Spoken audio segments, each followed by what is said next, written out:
Buenas noches, señor delegado de Cultura,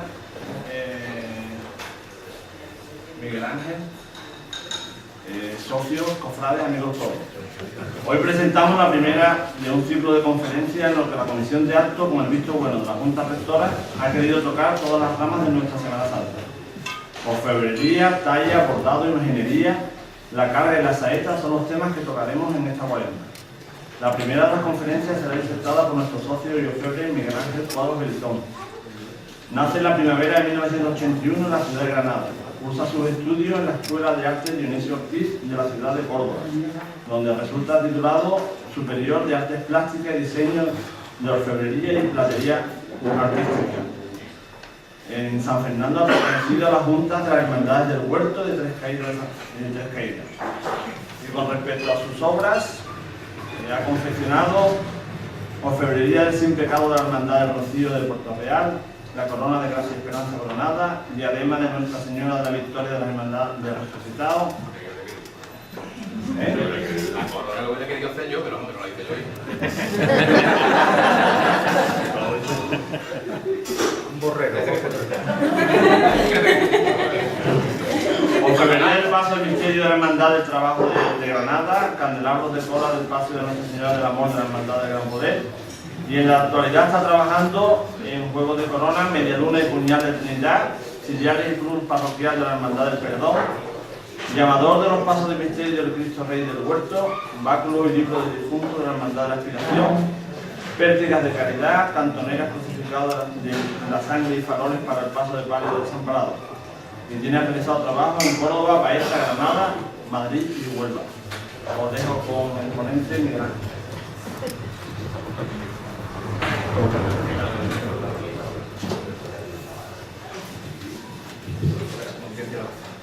Bueno, buenas noches ante todo. En primer lugar, agradecer a la Junta Directiva y a la Comisión de Actos por contar conmigo para este tipo de conferencias.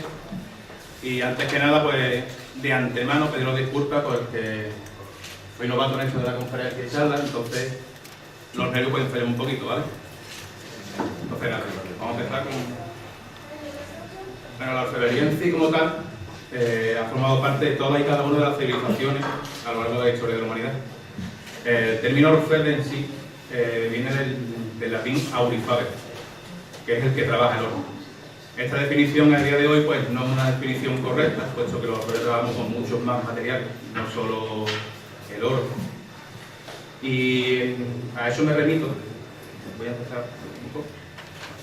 Los primeros vestigios que podemos encontrar de orfebrería pues lo podemos encontrar en el Paleolítico, más concretamente en el Paleolítico superior, que es cuando aparece lo que a día de hoy se conoce como arte, pero era un arte distinto al habitual que conocemos a día de hoy, puesto que era un arte funcional, que era un arte que era buscando más que nada lo que era la supervivencia.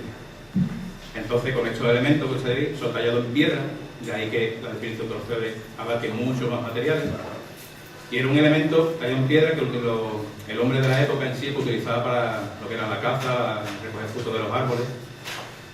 Y hay un elemento también, que es este de aquí, que esto es un bastón de mando. O sea, en aquella época también había una distinción social dentro de las distintas comunidades o etnias. Este elemento ahora mismo, actualmente, lo podemos ver en los alcaldes de distintas localidades de ciudades. Y ahora aquí pasamos al Neolítico. que es cuando tenemos los primeros vestigios o primeras apariciones del metal. Se puede decir que a partir de entre 3000 y 1700 a.C., cuando comienza la edad de los metales, el primer metal en utilizar pues, es el cobre. Es un material que es muy útil, muy maleable. Entonces sigue la línea del paleolítico en lo que es la supervivencia, lo que es el arte funcional, pero ya se ve más laboriosidad a la hora de realizar el evento. Lo que la orfebrería, como a nosotros aquí en Andalucía, bueno, en España, estamos habituados a conocer en cuanto a arte, es cuando aparecen en España, bueno, aparece en Andalucía concretamente, aparecen los tartesos. Los tartesos ya empiezan a utilizar el oro en sí, darle ya más funcionalidad, y vemos como que ya lo realizan más para la guarda personal, es decir, para un uso, digamos, puedo decirlo, de aderezo de las personas. Entonces este tesoro está realizado en oro y ya vemos una mayor técnica a la hora de realizar piezas. Aquí vemos ya como en la imagen de la izquierda, de la derecha, perdón, vemos ya brazaletes, a la izquierda un colgante.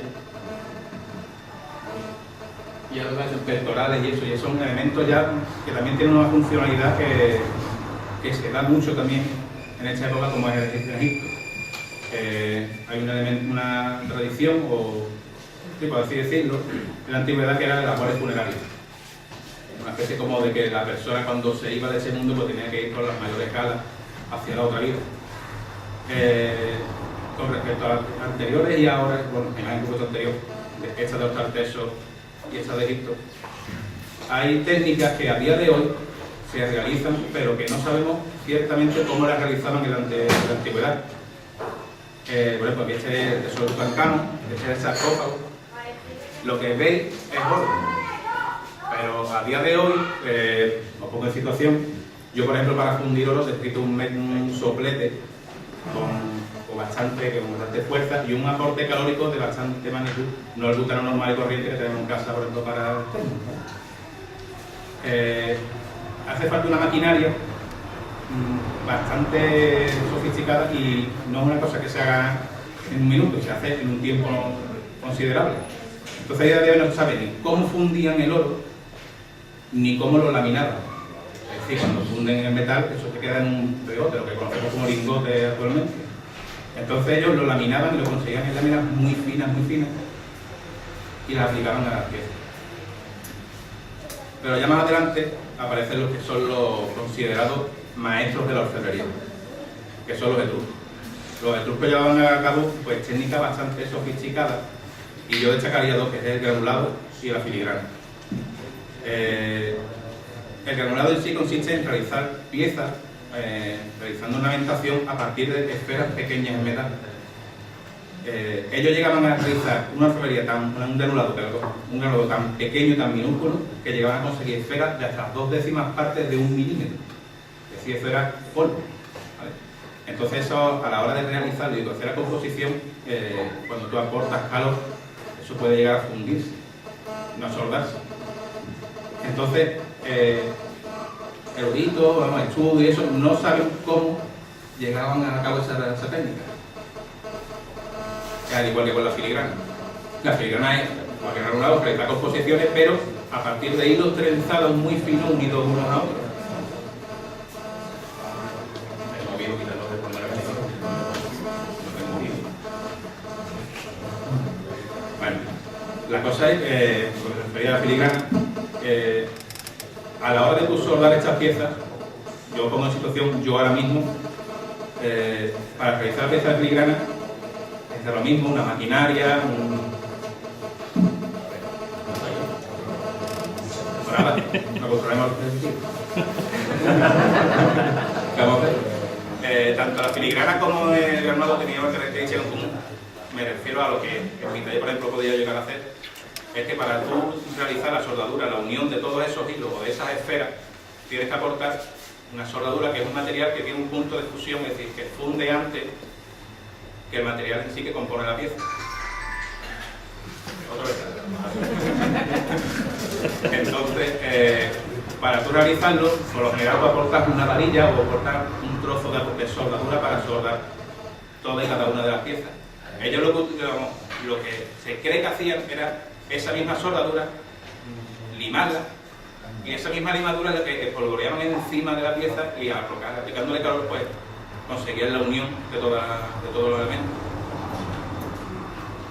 Ya más adelante pues aparecen los griegos y hay una evolución, una cosa que quería también referir, que a partir de que la evolución sigue y aparecen nuevas culturas y nuevas formas de trabajo, siempre hay un miramiento hacia épocas anteriores. O sea, si veis ahora mismo la filigrana y esto de momento etrusco, esto es Grecia, veis filigrana en la foto de la derecha, es que ahí de error no lo se ve muy bien, pero se ve filigrana, se ve elementos utilizados en épocas anteriores, pero ya hay innovaciones. Por ejemplo, en Grecia ya empiezan a representar animales, como el brazalete que está a la izquierda, que tiene 2 cabezas de león, o representaciones humanas como hay los pendientes que hay a la derecha.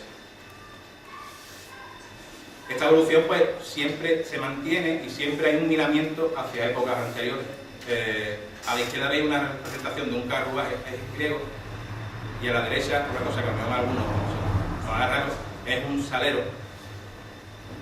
Es un salero, un pimentero del Renacimiento francés. ¿Vale? Hay una evolución, pero hay un miramiento siempre hacia atrás. Y eso a día de hoy se conserva. Esta foto, bueno, este punto, es ese punto que quiero decir de la evolución.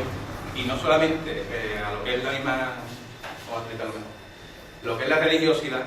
Por ejemplo, nosotros siempre nos mantenemos o nos fijamos en culturas anteriores o épocas anteriores y mantenemos o modificamos, utilizamos elementos utilizados en la anterioridad. Aquí a la izquierda lo veis una tabla que es la tabla del dios Hammurabi, del segundo imperio babilónico, y a la derecha veis el Cristo de la Fresca y de San Fernando. Pues el lazo en común de ellos dos es que la foto de la izquierda del segundo imperio babilónico es el primer antecedente, el primer vestigio de las potencias que actualmente vemos en las imágenes egipcias. Si veis la foto de la izquierda, lo que son los hombros, de la imagen de la derecha, ese es el dios Hammurabi. Entonces los hombros representan esas ondas, que ahora mismo se llamarían flamígeros, rayos flamígeros, y es una distinción que ellos empezaron a hacer en esa época para distinguir las distintas clases sociales. Que estaba igual que nosotros, por ejemplo, la burguesía, estaba la nobleza, el clero, las clases bajas, pues ellos representaban lo que eran las personas humanas de los celestiales, y empezaron a utilizar ese tipo de elementos. Esa evolución pues la tenemos también a día de hoy.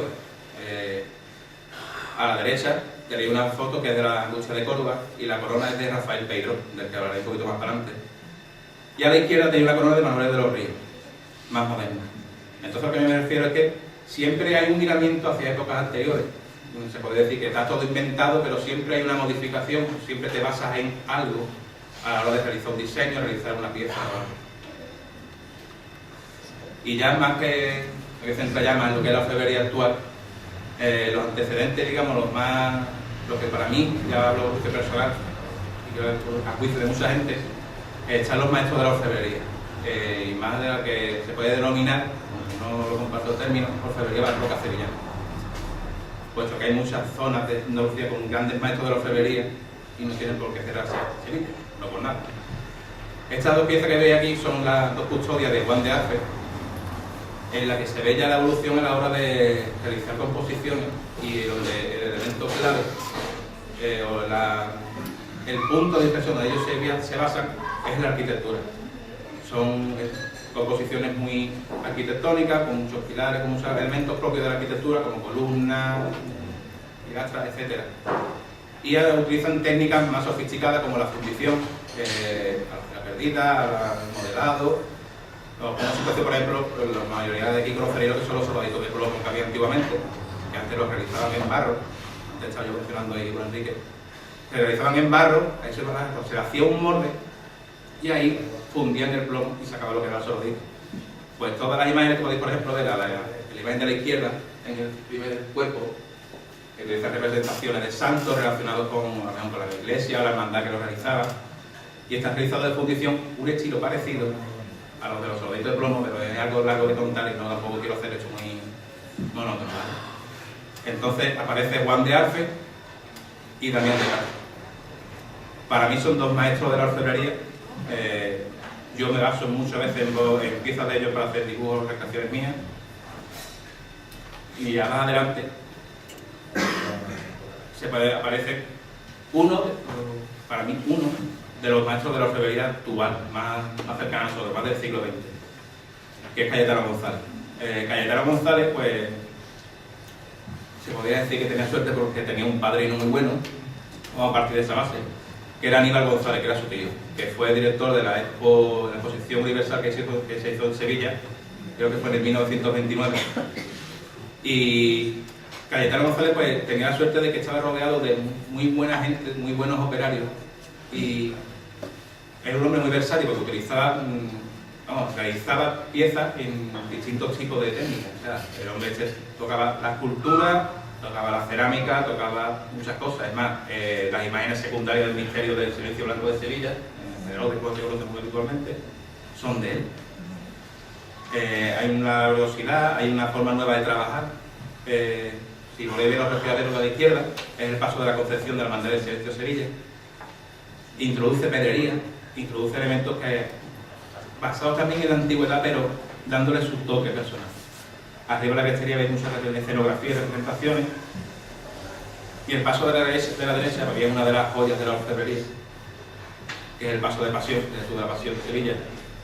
Y cuando antes me he referido a la evolución y al mirar siempre hacia atrás, si veis los faroles, hoy en día aquí en San Fernando hay unos faroles muy parecidos.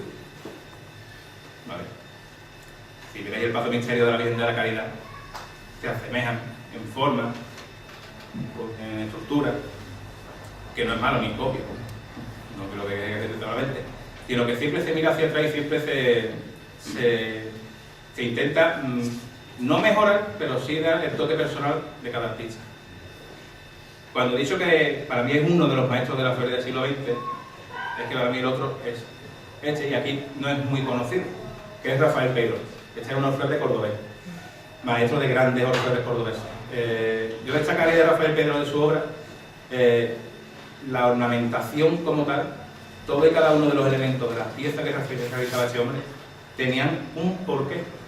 O sea, él realizaba un boceto para una hermandad, lo entregaba, pero aparte realizaba una memoria en la que decía por qué cada elemento iba en esa posición, en esa forma y en ese lugar concreto.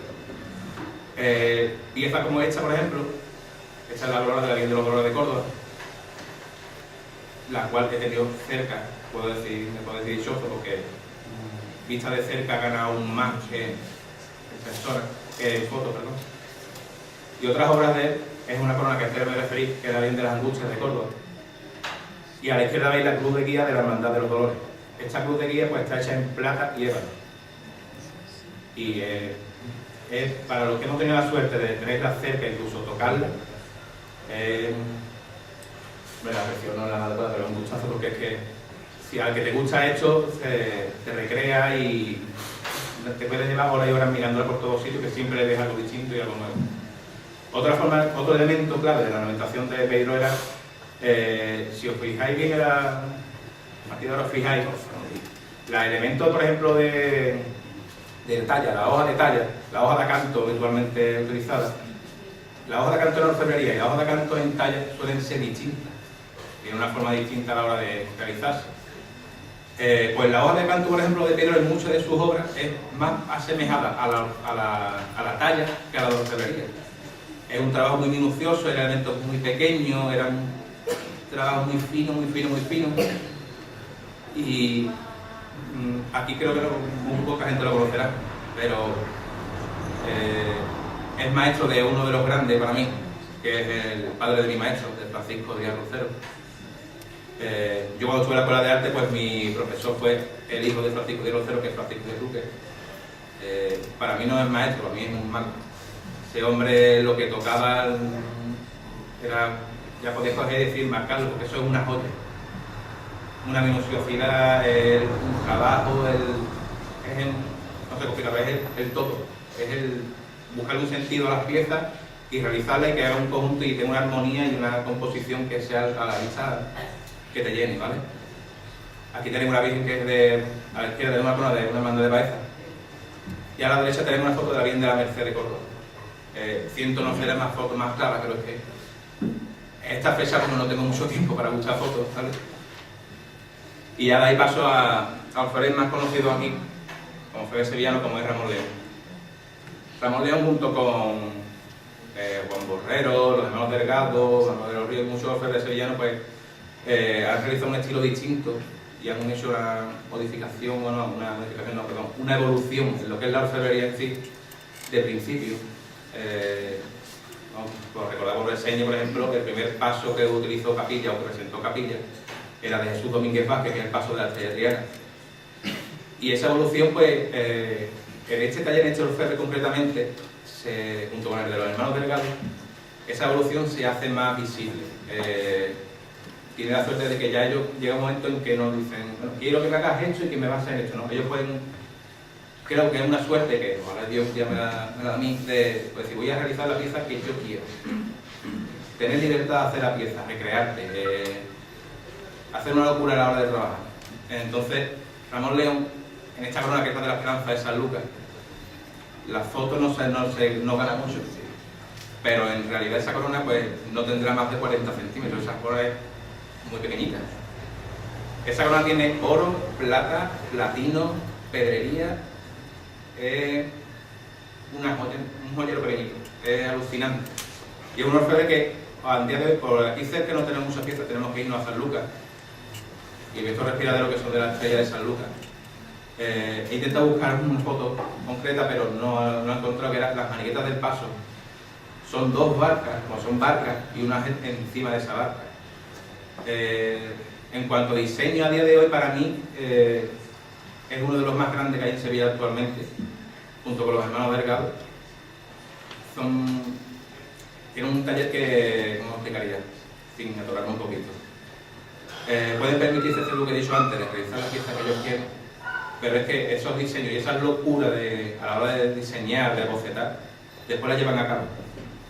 Eso muchas veces es difícil, puesto que tú no puedes hacer una mano y un dedo, por ejemplo, sin que te falte un cartílago del dedo. Entonces, es lo que me quiero referir, no sé si me explico bien, ¿vale? Otro de los grandes para mí es Juan Borrero, de la orfebrería triana, autor de la modificación de la corona de Gracia y Esperanza. Obra de Juan Manuel de los Ríos, si no me equivoco. No, de Juan Fernández. De Juan Fernández. Juan Borrero también es uno de los orfebres que para mí hay que mencionar. Pero ya más concretamente, yo quería referencia al que fue su socio, a Francisco Fernández López, si no me equivoco. Mencionarlo porque en la rama de un taller de orfebrería actual podéis encontrar pues, la gente que repuja, los que están puliendo, los que están limpiando piezas, los que están plateando. Y hay una parte del taller que es una para mí de las más importantes, que es la lampistería. La lampistería es el montaje en sí de las piezas. Yo no tuve la suerte de conocerlo, pero compañeros y amigos me lo han referido. El mejor lampistero que había en Sevilla y un taller de orfebrería es este hombre. Este hombre, lo cuento como anécdota, le daban una pieza para montarla y porque en una pieza grande ponía todas las piezas, todo el montaje entero del pieza de la pieza, y se podía llevar tranquilamente 2 horas mirando la pieza y sin nadie decirle nada, con los brazos cruzados, pensativo. Y después me pegó un saco, ya, cogía el soplete, empezaba pum, pum, pum, pum, pum, pum, y en un momento tenía montada la pieza. Pieza a la cual le daba una estructura muy fuerte, siempre le daba su punto, no era una pieza que tú la veías endeble, y si la veías endeble, no lo era porque le daba él la fuerza que necesitaba en esos puntos para que la pieza se tuviera bien. Juan Borrero pues está la corona de la Esperanza de Triana. Y estos respiraderos son de la Esperanza de la Trinidad. Bueno, hay un elemento clave que antes no he referido, creo que sí, que es Jesús Domínguez, el elemento de las capillas. Este palio, por ejemplo, el frontal respiradero, alterna mucho lo que es una cosa que se utilizó, empezó a utilizar en los Cayetano González, pero creo que no tengo referentes de anterioridad de Cayetano González, en los que empezaba a mezclar tonalidades de metal o distintos metales, para así entendernos, en las piezas, como la alternancia del oro y la plata. Este palio, por ejemplo, tiene, como anécdota también decirla, los que cargáis la obra, los que habitualmente vemos el paso de la Virgen de las Penas de aquí de la Hermandad de la Paciencia en la calle, cada vez que vemos el paso levantar siempre se escucha un ruido, un sonido, que es cuando se levanta el paso cae, siempre escucha ¡bum! Un golpe en seco. Este palio suena más fuerte, y lo he visto en persona. Es un palio para recrearse viéndolo detalle a detalle. Las macollas, que es el elemento que remata cada varada, pues es un angelito distinto uno a otro y cada uno tiene letanía de la Virgen en la mano, tiene atributos del pasionario en la mano. No he podido buscaros más, pero es un paso que si tenéis la oportunidad de ir el Sábado Santo a Sevilla y verlo, recrearlo y verlo porque merece la pena. Y ya más concretamente, pues hay un elemento aquí que os he referido antes, que son los faroles del paso de pasión. Ahí los veis. Este es el paso de la caridad que es San Fernando, obra de los hermanos Delgado. Los hermanos Delgado han hecho un antes y un después en lo que es la orfebrería de finales del siglo XX y a principios del XXI. Para mí, es que no recuerdo el nombre, creo que es Paco, ¿no? ¿El que bofeta? Pepe, perdón. Gracias. Pepe tiene un don para mí que es el tener un manual de ornamentación en la cabeza. Este hombre coge un lápiz y te hace locura, virguería. Y aparte lo hace muy rápidamente. Es un hombre que le tengo una envidia muy sana de él porque me gustaría llegarme a ser igual que él, por lo menos en lo que es a recrearme y a hacer bocetos de esa manera. Este paso, tenemos la suerte de ver lo que es el Martes Santo, menos los hermanos de Emprendimiento y Caridad, que como no lo veía la iglesia, no. Y este para mí es una de las grandes obras de ellos, que es el primer paso de palio que realizaron, completo, que es el paso de la Aurora de la Hermandad de los Reyes de Sevilla. Como he referido antes, el paso de la Esperanza Trinitaria, este paso va a tener en cuenta, pero desde una punta a otra. Ellos dijeron, este primer paso palio que vamos a hacer, pues nos vamos a recrear. Y para mí es un joyero andante. Es un paso en el que se crearon formas, en trabajo, en ornamentación. No se ve un paso sobrecargado y en sí no tiene la parte de elementos lisos, es un paso contundente en forma y es alucinante para ver. Y una orfebrería, para mí a tener en cuenta también de esta época de final del 20, principio del 21, es una orfebrería que llama Julio Ferreira. Cuando digo evolución, y cuando me he querido haber referido antes en la ornamentación y el mirar atrás, pero siempre dando un paso adelante y modificar, aquí tenemos unos claros ejemplos. La ornamentación de esta obra, por ejemplo, no se aprecia mucho, pero son rayos flamieros, que es un elemento comúnmente utilizado en la ornamentación habitual, pero tiene racimos de uva, tiene boluda, tiene elementos ornamentales actualmente vistos en piezas antiguas, pero en la composición en sí de la pieza pues le da un punto distinto a lo actual. Y para mí, una persona de la cual me enorgullece hablar de él, por la amistad y el lazo que une con él, es Emilio León. Emilio León es un orfebre cordobés y ha marcado un antes y un después en Córdoba, en la orfebrería cordobesa. Él tiene la suerte de ser, la suerte de ser hermano de su hermandad, que es la Hermandad de la Caridad de Córdoba, y en su hermandad en sí, porque él mismo me lo ha referido, tiene muchas piezas de piedra. Su ornamentación o la forma de realizar las hojas o la hoja de canto, como los elementos ornamentales que él utiliza en sus piezas, se asemejan mucho a los de Pedro. Si se ve muy bien. En el canasto de la corona veis el escudo mercenario, justo abajo. La hojita que lo envuelve, si os fijáis bien, si queréis después lo puedo acercar a la foto y lo veis tranquilamente, es la típica hoja de talla en madera, no es la típica hoja de canto utilizada en orfebrería. Es un trabajo, él trabaja muy fino en comparación, por ejemplo, con mi trabajo. Yo utilizo los elementos, le doy una forma distinta, más agresiva, mucho más volumen, más contraste. Él es más fino, más minucioso a la hora de definir, de modelar el metal y de realizar sus composiciones. Aquí, por ejemplo, veis los farales que están en el paso de la Virgen de Paciencia de Córdoba, y veis como toda esa laboriosidad, todo ese tipo, el trabajo de él es muy minucioso, hojas muy pequeñitas, tienes que fijarte, tienes que acercarte mucho para ver la composición en sí, los elementos ornamentales, pero está marcando un antes y después muy grande, aparte es muy joven, creo que tiene 30 años, y aquí tiene dos coronas canónicas en la calle, tiene la corona canónica de la Virgen de la Auxiliadora allí de Córdoba, y de una Virgen que está en Tenerife. Y ya, bueno, pues para cerrar un poquito, pues voy a hablar un poquito de mi obra. Y por lo mismo que he dicho antes de la evolución, pues esa evolución la quiero demostrar con mi trabajo.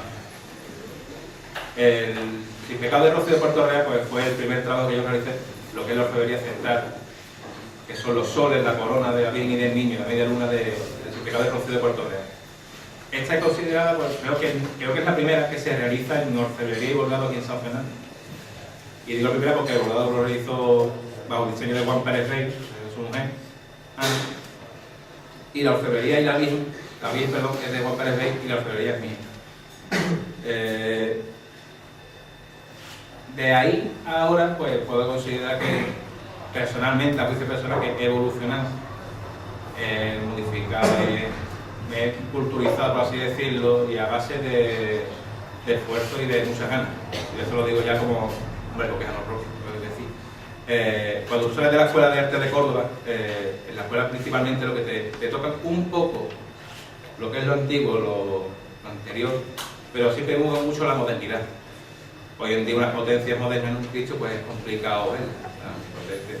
Mi proyecto final, perdón, fueron unas potencias para un Cristo en bronce y forja. O sea que esa potencia de día en la calle no puedes verla tú porque es que directamente te tiran esa piedra, que es alucinante. Entonces esa evolución se ve en el trato. Intento ya afinar más lo que son las definiciones, las piezas.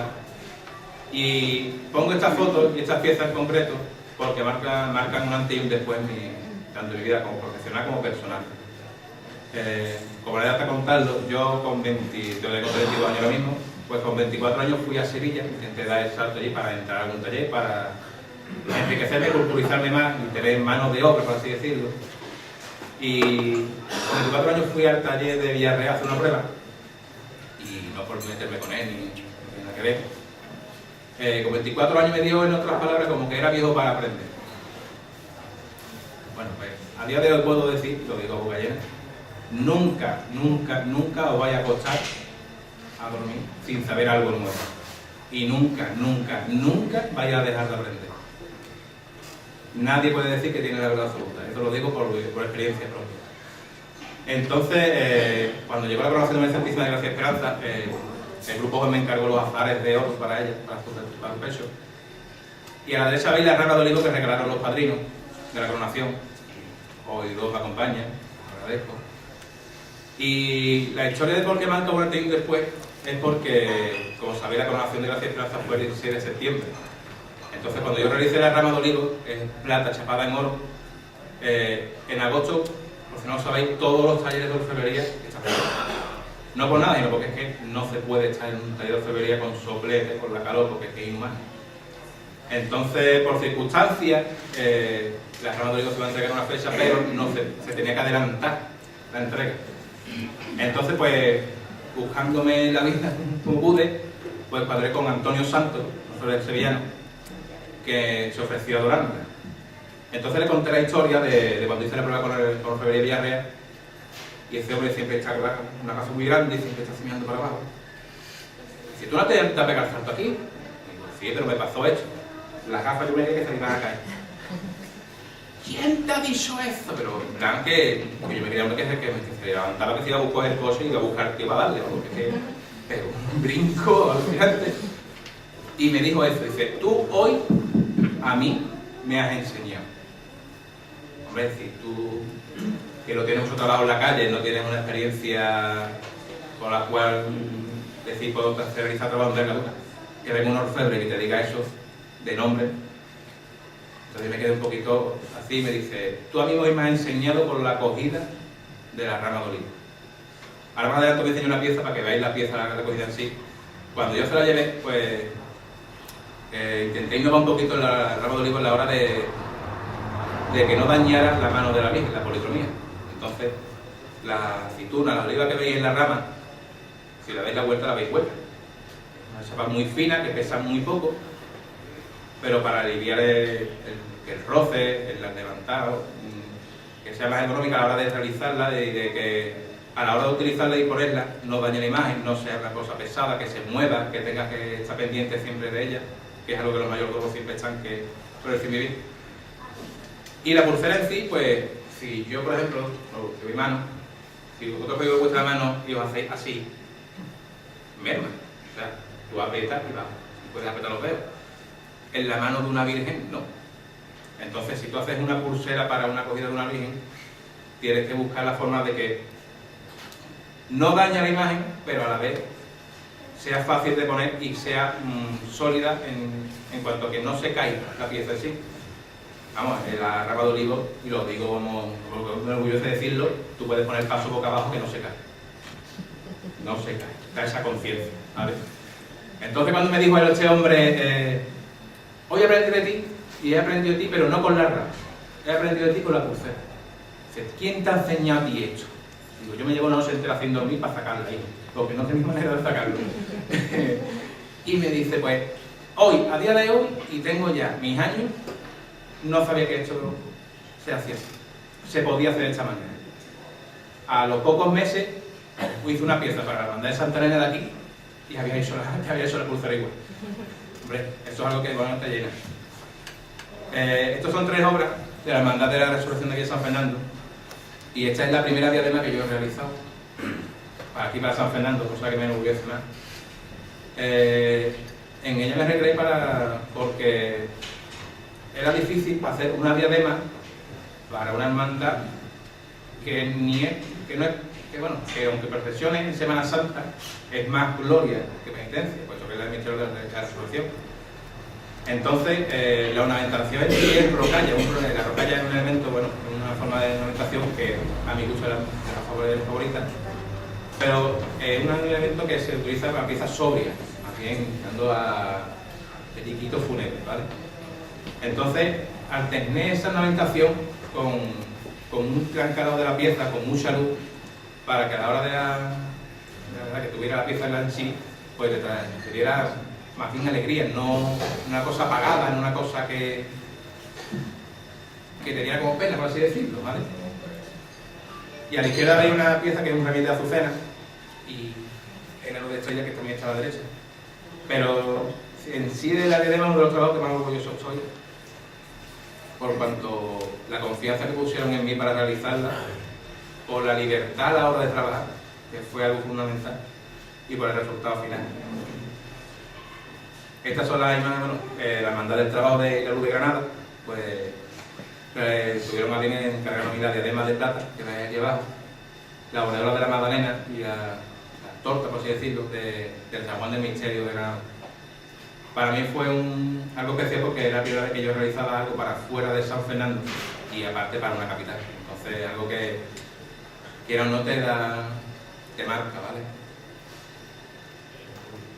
Y esta obra, pues, esto fue un calvario. Estos son los ciriales y el báculo del cuerpo de su cuerpo ciriales del paso del Santo Entierro. Mira que he buscado el nombre, pero no lo he encontrado. Es que el diseño en sí es de un hermano de Afligido, que lo conocemos por el Pera. José Antonio Rodríguez Molina, autor del cartel de la procesión Mañana Común San Fernando, que creo que está por ahí. Una persona para mí con un gusto impresionante, y el diseño lo hizo basado en la misma urna del Paso Misterio, que es de estilo manierista, señor de Bonilla. Entonces, pues alternamos la misma línea del paso, pero simulando el ébano y simulando la plata. Son ciriales muy altos, muy espigados, pero a la vez muy estilizados y bastante, creo que bonito. Bueno, este sí que es un calvario. Estos son los candelabros de cola de la Virgen del Amor. Esta es la obra más grande que yo he realizado hasta ahora. Y en ella, pues, como antes os mencioné con los hermanos Delgado por el paso de la aurora de Santa Marina, de la Resurrección, al ser primera obra grande, pues me quise recrear. Entonces intenté hacer un elemento que creo que ya existía, no lo sabía, lo reconozco, que era el hacer una cosa que hoy en día las hermandades pues perjudica bastante, que es la cera en los mantos.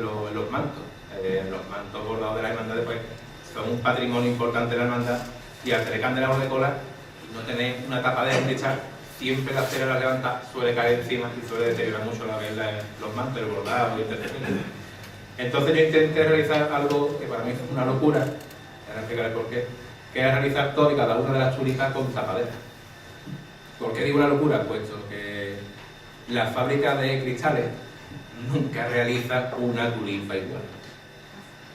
Entonces, todo el candelabro entero es repujado, tiene elementos como de fundición, como a la izquierda veis una boca y a la derecha una cañadilla, que no habéis fijado, el miércoles santo lo podéis ver.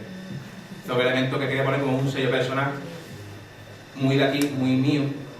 Y el calvario principal fue no solamente las tulipas, pues encajar las tulipas cada una en una tulipa concreta y que diera la medida, que ya dio problemas suficientes.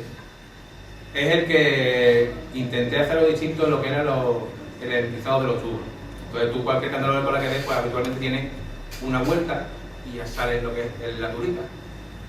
Pues y le metí dos. Si lo llegas a ver no lo hago.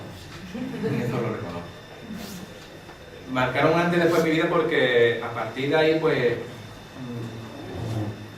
la gente empezó a confiar más en mí.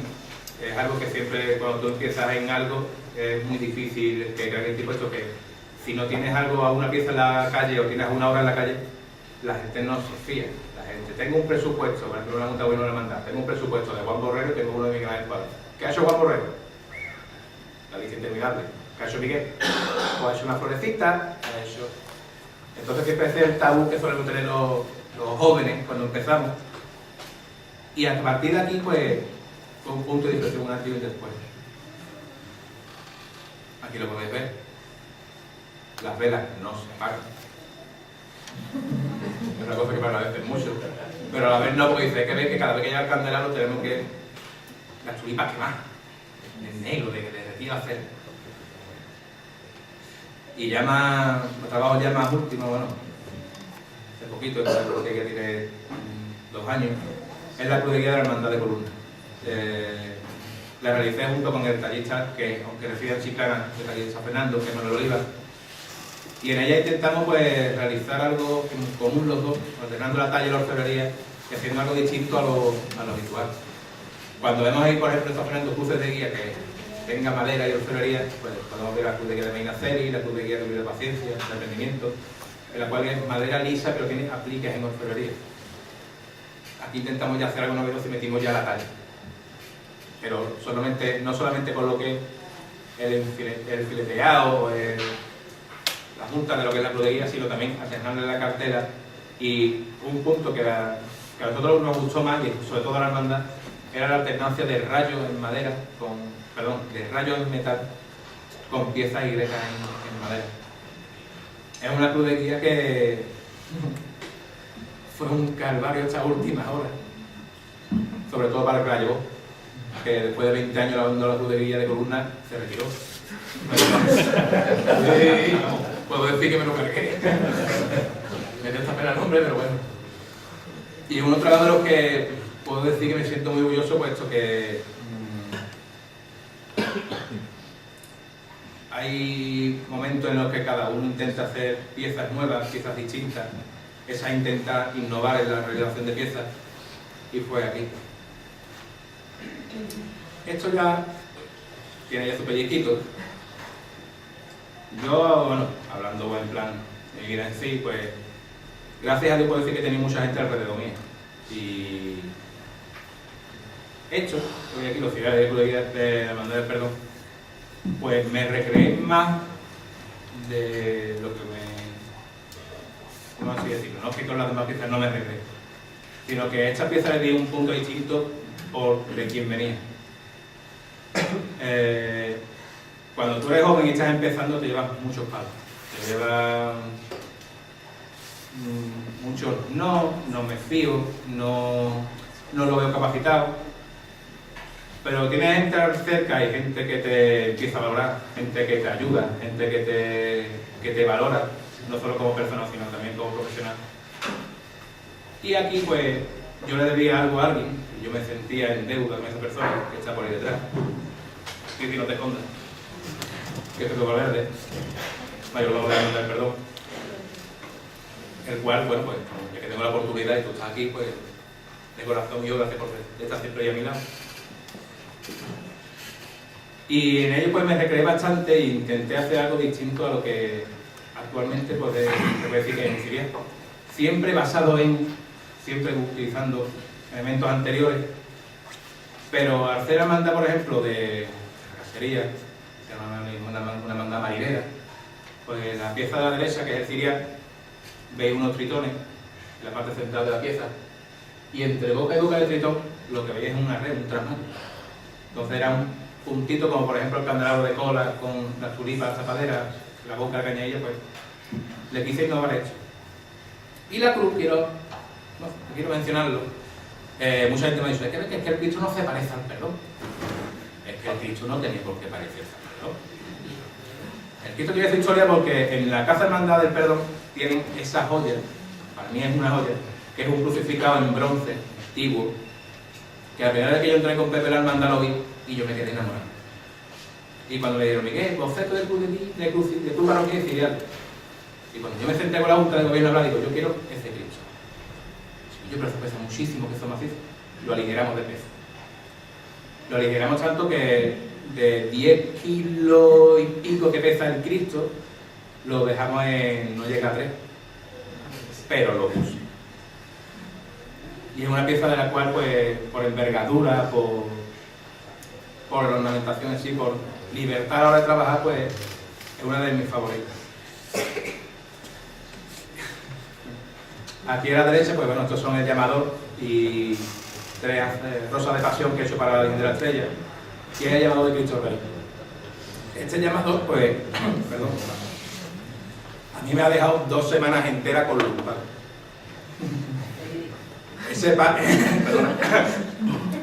El llamador de una punta a otra de la peana mide 29 centímetros. Es un señor llamador. Yo sé que el domingo de Ramos no me van a parar de picar de los oídos porque más de uno se va a acordar de mí. O sea, el llamador pesa en completo 12 kilos y cuarto. Es un señor llamador. Pues imaginaros coger una pulidora y ponerse a pulir este llamador. Nada más que la peana son 7 kilos y cuarto. Es la primera vez que yo me he puesto una faja trabajando. Pero como pieza en sí, destacar que es una de las fundiciones que aquí en San Fernando yo no he visto ni fuera de San Fernando. Tuve la suerte de trabajar con un fundidor de Sevilla. También. Y para mí, a mi juicio, es uno de los mejores fundidores que hay en España. No es conocido, yo tuve que trabajar por mediación de un conocido amigo mío. Y es un trabajo en el cual he cometido el fallo de no ponerlo en la espalda del llevador, porque es una cosa a tener en cuenta. El boceto en sí lo realizó Mariano Sánchez del Pino, que es un joven imaginero sevillano. Ha hecho varias piezas para pasos de los hermanos Caballeros. En San Fernando pues tiene piezas como las cartelas frontales y de cola del paso del Cristo del Huerto, son de él.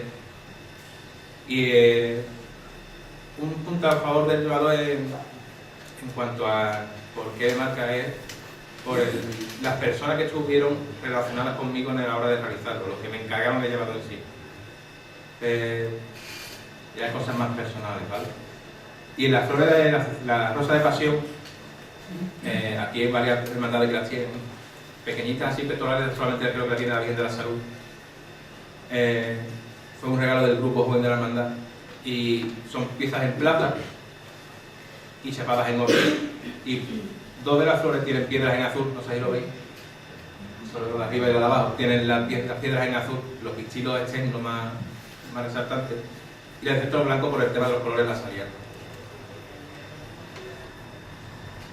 Este llamador pues, es otro trabajo que hice en común con Manuel Oliva, artista de Chiclana. Si veis, por ejemplo, la hoja de lo que es el llamador, se ve claramente que es una hoja propia de la talla, no es una hoja propia de la orfebrería. Entonces, aunque tú no veas madera, se ha aplicado la madera a la orfebrería en el modelo original. Y el llamador lo remata pues un ángel confrontador con el cáliz en la mano. Y para mí tiene un especial significado porque es mi hermandad, ahí me toca. Y aquí pues, al ser fundador, no sé por ser fundador ni ser miembro de la Junta de Gobierno, pues tuve la suerte de que tanto las potencias como el corazón que lleva bien con los 7 puñales, que realicé, pues fue un regalo mío y de un amigo mío, un gran amigo mío, que también ha estado ahí siempre. Y es la primera vez que yo realizo, por ejemplo, las 4 fotos que veis abajo, es la coraza del romano del Paso de Misterio. Destacar, por ejemplo, que la coraza en sí tenía una dificultad añadida al resto de piezas que he hecho hasta ahora, porque hay una peculiaridad del metal que en el metal, en otros elementos, hay tensiones. ¿Sí? Muchas veces tú golpeas una chapa y se te levanta de un sitio que tú no crees que se te va a levantar, al igual que cuando tú le ejerces calor, te aplicas calor. Entonces la dificultad que tenía esta coraza es que, como he dicho antes, por ejemplo, con la pulsera, el romano del Paso de Misterio está inclinado hacia la derecha en una posición bastante forzada. Entonces tú no puedes hacer una coraza derecha y después aplicarla, puesto que los pliegues que tiene al girarse, digamos, la imagen, no puede entrar.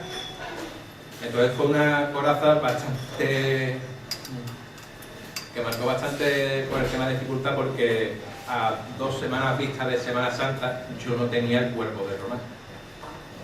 Entonces para mí fue un reto realizarla, y a la vez una de las satisfacciones más grandes que puedo decir que he tenido, no por la complejidad de la pieza ni por la forma ni nada, sino por decir, lo hice. He podido, me he esforzado, lo he hecho. Es un elemento de superación propio mío. Estos ciriales, pues, por desgracia, han procesionado creo que 1 año y 2 más, porque el tiempo nunca ha dejado, y son los ciriales de la Hermandad de la Soledad. La línea a seguir pues, fueron los hachones que procesionaban en el paso antiguo, de talla de Antonio Vega Sánchez, uno de los grandes de la talla del siglo XX, y en el cual pues vemos las asas, que veis las asas, por ejemplo, que están a la derecha y a la izquierda de la pieza, y la pieza central en talla en madera, también obra de Manuel Oliva. Son muy simples, pero a la vez mantienen una línea muy correcta. Y aquí este es uno de mis últimos trabajos, este año Martes Santo, en el que, como a continuación voy a explicar como en los paso a paso para realizar una pieza. Aquí os quiero mencionar también que es el escudo nuevo de las pértigas de calidad, en el cual pues, se realizan los elementos para la composición de los escudos de las pértigas.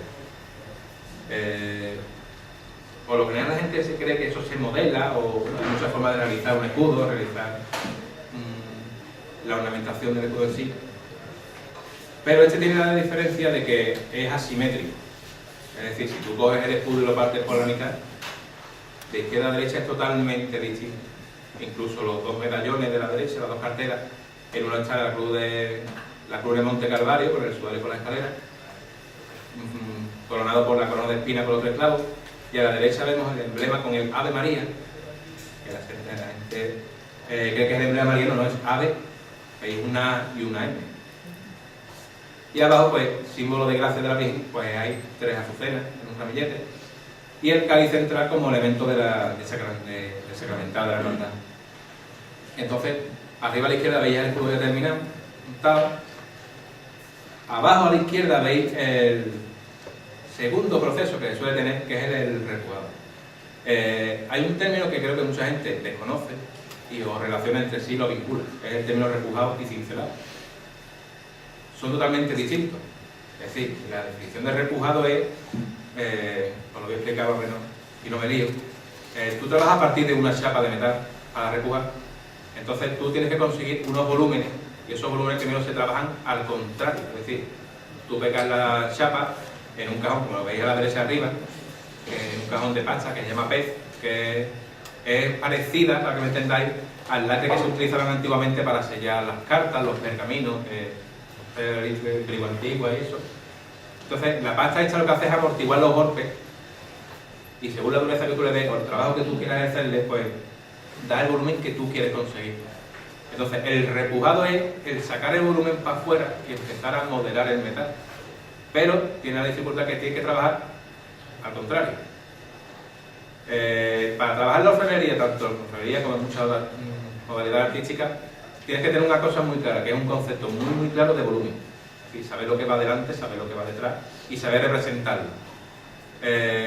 A la hora de repujar, tú sacas todo el volumen para afuera, tienes que tener en cuenta, por ejemplo, a la hora de facciones de una cara, que los pómulos, por ejemplo, son las partes más externas de la cara, lo que es el frente, la nariz, y tienes que darle la profundidad necesaria, que cuando le des la vuelta a la chapa, una vez limpia de pegada ahí, al pegarla y empezar a golpear, lo que estás es cincelando. Repujado es sacar volumen y cincelar es el definir, dar textura a una chapa, dar una textura a una pieza. A día de mucha gente no sabe lo que es, pero vamos, como que quería explicarlo para que lo supierais. Entonces el primer proceso que hay es abajo a la izquierda y la siguiente foto a la derecha, que es el emblema mariano y el cáliz, la custodia, perdón, y veis que es el trabajo hacia adentro, y va cortando hacia adentro y va buscando los volúmenes que tiene que conseguir la pieza en sí. Y ya a la derecha, la foto de la derecha y la de arriba, pues ya cuando empiezas a definir, empiezas a cincelar.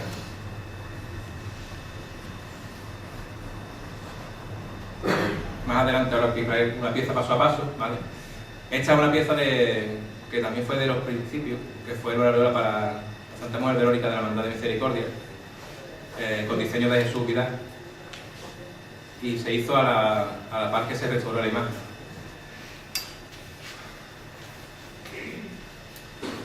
Esta pieza es otra de las que, cuando refiero que es una de las cosas que más nos gusta a los orfebres, es la libertad a la hora de trabajar y el darte una idea, pero decir, madúrala tú y trabaja tu libertad.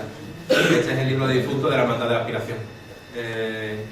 Como trabajo en sí, pues yo no había realizado muchas representaciones de animales ni de personas en repujado, y esta fue una de las primeras. Lo que es la cartera central del libro, muy bien, pues es una ave fénix pisando la serpiente,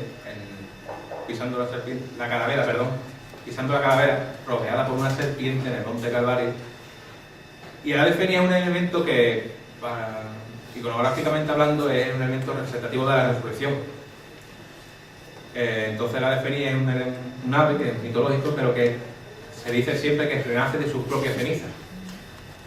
Entonces, ese elemento, pues, es el principal que me dio la hermandad. Queremos el ave fénix. Tú haz lo que tú quieras, pero el ave fénix no lo tienes que poner. Entonces fue una idea bonita que yo franqueé con el alfa y el omega. Y al ser una hermandad de aspiración y al ser una hermandad fúnebre, por así decirlo, no una hermandad de bulla, para diferenciarla, pues utilicé lo que es la rocalla en plata y alternada con piel negra. Entonces, es uno de los contrastes que a mí personalmente más me gustan, pues puesto que la plata, contra más oscuro sea el material con el que tú lo dispongas, más ganas, más real. Este también podría considerarse libro de difunto, está mal escrito, pero es el libro de los nacidos de la Hermandad de la Resurrección. Que el motivo central, pues, es un medallón que es un nacimiento, que es una de las piezas que no sé quién la hizo porque fue un modelo original que me trajeron al taller para yo realizar el molde y hacerlo en plata, pero es un bajo relieve muy bajo, pero cuando lo tienes en la mano y lo ves de cerca ves una profundidad inmensa. Es que se ve lo que es el pesebre, pero de fondo tiene un arco y se ve el fondo de la red y es alucinante el trabajo. Aquí, por ejemplo, veis ya la pulsera de la que me refería antes. Y esta rosa de pasión, hoy me falta una persona que me ha dicho, no puedo ir, lo siento, pero quería reseñársela a él sobre todo, que es la rosa de pasión que procesiona habitualmente el domingo de Ramos, la Virgen de las Penas de la Hermandad de la Vida. Cuando la veáis en la calle, esta foto, esta forma, es la que realmente tiene esa flor, ¿vale? La que siempre en las hermandades están lo que siempre lo digo, los maestros liendres, todos saben, todos entienden. Entonces la flor pues está un poquito como mustia, ¿vale? Y la pulsera en sí, si fijáis abajo, tiene un carril, que es el que hace que a la hora de proteger la imagen del roce, como he referido antes, la puedas poner encima de la manga, la puedes poner encima directamente de la mano, puede proteger y protege a lo que es la imagen en sí. Este es el boceto de una pieza que estoy realizando actualmente, que son las cantoneras del Cristo de la Sangre. Son unas piezas que son regalos de la cuadrilla del Cristo. Si Dios quiere, el Viernes Santo procesionará. Yo os doy un adelanto aquí. Y esta ya es un trabajo para afuera, para San Lucas de Barrameda más concretamente, que es una idea para la Virgen de los Dolores de la Hermandad de San Lucas. Una imagen muy pequeñita, es un trabajo muy... Para mí fue importante porque soy amante de realizar miniaturas, me encanta realizar las miniaturas. Y esta diadema pues no mide más de 35 centímetros, es muy pequeñita, pero si la veis tiene alternancia de luz, con las rayas, las franjas que tiene abajo, y una gran ornamentación en estilo Rogalla también arriba, que ha marcado también un puntito distinto porque cuando te gusta hacer algo te recreas más de lo que realmente haces en cualquier pieza. Y el trabajo más lejano que tengo hasta ahora aquí, pues que sea simple, pues tiene bastante valor para mí, pues por quien vino el encargo y por la ciudad en sí, son los platos y los meseros de los acciones del Cristo de la Fe de Madrid, la Hermandad del Silencio de Madrid. Que por desgracia no está aquí porque está allí trabajando, pero es una persona que aún en la distancia, pues, se llama José Mira, es un gran amigo mío, y es un chaval que es una persona que mira mucho por su tierra. A mí, por ejemplo, dijo, si hay trabajo de orfebrería aquí en Madrid, te lo voy a intentar a ti para que te dé a conocer. Pero lo mismo que conmigo, con Joselito, con José Muñoz, bordador, que dará una conferencia más adelante. Y este es un trabajo que fue para mí lo valoro más que nada por lo novedoso en sí, que es el banderín de la banda de cornetas del despojado de San Fernando. Ellos me pidieron como favor personal el que les realizara el boceto, pero surgió alguien que dijo, ¿y por qué no hacemos algo como el banderín de 3 caídas de Triana, pero en vez de orfebrería entero, tela, pero en este caso, de orfebrería? La idea se fue madurando, como que aquí tenéis el banderín. Y crear el contraste que antes os he referido, por ejemplo, con el libro de difunto de la inspiración, la alternancia de la plata con los tonos oscuros, gana mucho más, da más realce a las piezas, tiene más volumen, no teniendo tanto. Y este es otro trabajo externo, que es la corona, las ráfagas y las potencias del niño de la Virgen de la Cabeza de Baeza. Las potencias en sí, como destacar que como mucho tendrá entre 5 y 7 centímetros, son muy pequeñitas. Y la corona como máximo de ancho creo que tiene 28 centímetros, una corona muy pequeñita pero a la vez con mucho detalle. Para realzar un poquillo más pues le metí azucenas y esa azucena pues la bañamos la chapamos en oro para que tuviera un toque distinto, darle distintas notabilidades a la pieza en sí. Cuando digo que me gusta hacer miniaturas, aquí tenéis el más claro. Esta es la Virgen de las Montañas de Villamartín. Esta Virgen no supera el metro. Las potencias del niño que las veis en la foto de la izquierda, las potencias del Cristo del niño, tienen 2 centímetros y cuarto, centímetros y poco más. Trabajo de chino, como podemos decir habitualmente. Todas las piezas que veis aquí están realizadas en oro. He tenido la suerte de realizar tanto las potencias como el cetro para la Virgen, que va con perlas, la bola del mundo, el rostrillo de la Virgen, y la foto derecha son los zapatos. Los zapatos tienen este tamaño. Es que está medido, ¿no? Esto. La bola del mundo tiene 1,5 centímetros de diámetro, 2 como mucho. Para hacerse una idea.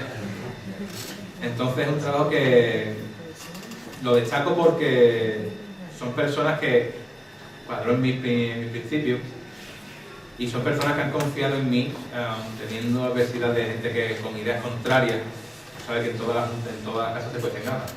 Nunca va a pensar igual que otra persona y la otra persona igual que la otra. Entonces, no, yo quiero tirar para este lado, yo quiero tirar para este otro. Y la persona que confió en mí para que yo realizara este trabajo pues fue, y es para mí, el mejor ceramista que hay en España ahora mismo, que es Antonio Linares de Villamartín. Para mí es el mejor. en su materia es Hermes. Y que una persona de la talla de Antonio Linares confíe en mí, en mi persona, pues es algo que me enorgullece y me lo llevo siempre como por bandera. Esta cruz, por ejemplo, es una cruz pectoral que hice para mandar el Santo Entierro de Huelva. O sea, que hice distintos procesos, como lo que es tanto el punteado del dibujo, que el primer paso venga a dar, como el resultado final. Estas son una azucena que hice para la Santísima de Buen Fin de la Hermandad del Prendimiento. Y ahora pues os voy a detallar pues cómo se hace una pieza paso a paso, y más concretamente con esta pieza que se bendijo el domingo pasado, que es la media luna para la Virgen de la Santísima Trinidad de la Hermandad de Minacerio, que completan un juego de corona, puñal, media luna, en la cual pues como satisfacción personal decir que es la primera vez que hago retratos humanos repujados y cincelados, que es el motivo central de la cartela, ¿vale? Que representa la Santísima Trinidad. Cuando digas en un principio que hay una evolución, pero que siempre miras atrás, en la cartela central, por ejemplo, me he basado en una de las piezas de orfebrería que a mí más, que me quedo más interesado y me voy mirando, que es una obra de Damián de Castro, obra que de una orfebrería que comenté antes, de la antigüedad, y es el altar de frontal del altar de la iglesia de Montemayor en Córdoba. Me baso en, no copias de, es decir, siempre interpreta de dónde te tienes que basar. Entonces, poquito a poco voy a enseñar el paso a paso, ¿vale? El primer punto para hacer una pieza es el boceto inicial. Tú al mandar entregas una idea, te pide un boceto inicial. En este boceto en concreto pues tuve varios asesores, algunos aquí presentes. Entonces tú haces un boceto inicial con una forma, con una plantilla que tú haces de la pieza en sí, porque primero mides al imagen, mides el tamaño que ves adecuado para esa pieza, y una vez realizado el boceto, puedes hacer lo que son los reajustes de proporción y en la que tú veas la armonía en la pieza con respecto a donde va situada, en este caso en la imagen de ella. Una vez realizado lo que es el boceto inicial, aprobado, etc., se hace lo que es el punteado. La pasta que os mencioné antes, la PER, se pega lo que es la chapa por medio de calor. Es una pasta que cuando se enfría es muy dura, es como piedra, pero cuando tú le aplicas calor con un soplete pues se derrite muy fácilmente. Entonces pegas la chapa y pegas el dibujo a la chapa. Es decir, yo no dibujo directamente en la chapa, eso sería una locura, sino que directamente pegas el boceto en la chapa y por mediante un punzón, pues, con martillo, pues, va punteando y pasando el dibujo del dibujo a la chapa. Esto, para que me entiendan más o menos, los niños del parvulario ahora mismo lo que hacen muchas veces, un corchito con un dibujo con un punzón y van punteando el contorno de los dibujos, pues esto es similar. Una vez que has punteado el dibujo, pues empieza a dar lo que es el repujado, a sacar volumen para afuera, ¿vale? Se punta la media luna. Y aquí veis cómo es el repujado. La parte de arriba, por ejemplo, veis que tiene como donadas para adentro, y es un detalle porque cuando tú tienes que realizar una pieza y tienes que darle bastante volumen, sacarle bastante volumen, juegas con el metal, pero juegas también con el calor y con la pasta en sí que utilizas de punto de apoyo, no de molde, de punto de apoyo. Entonces, utilizando cinceles no metálicos, pero sí de madera, lo que hace es que al darle calor, la pasta está blandita, entonces te acompaña y da un mayor volumen a la pieza en sí. La parte de abajo ya tiene ese volumen dado, por ejemplo, en madera, y ya está aplicado el cincelado en metal.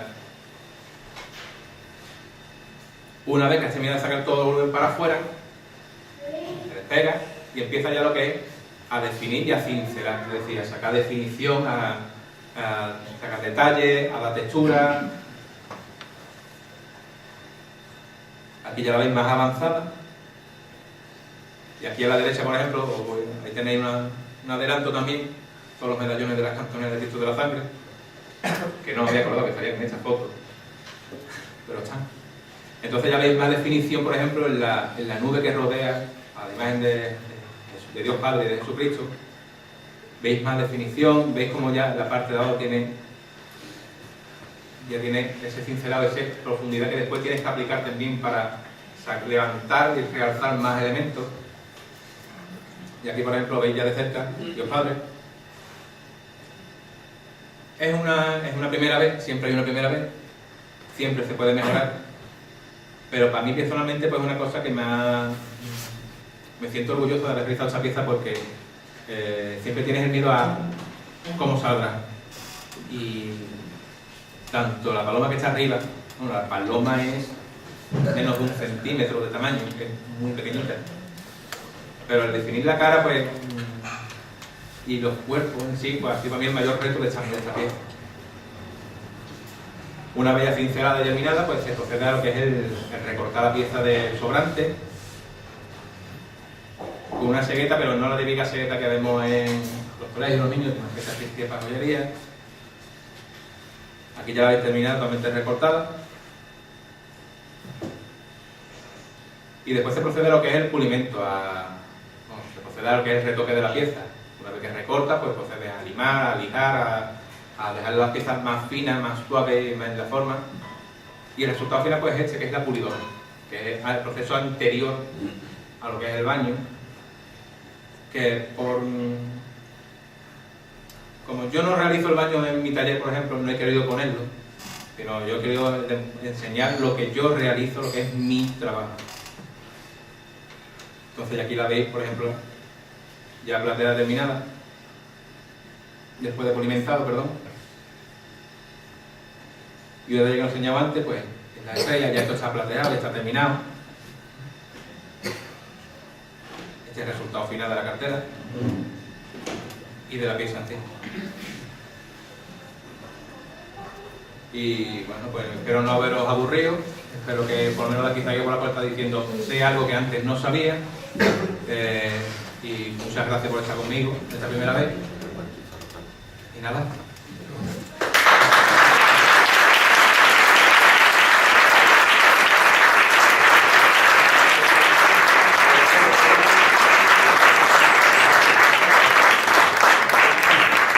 Bueno, darle las gracias a Miguel Ángel por la intervención, que de verdad que nos ha gustado mucho y ha sido muy satisfactoria.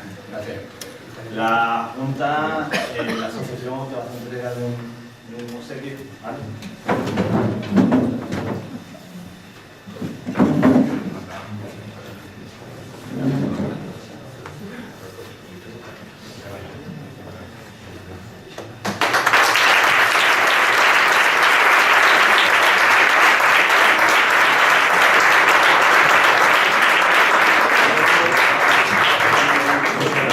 La asistencia y mañana a las 7 tenemos el segundo de los actos en la Casa de la Cultura.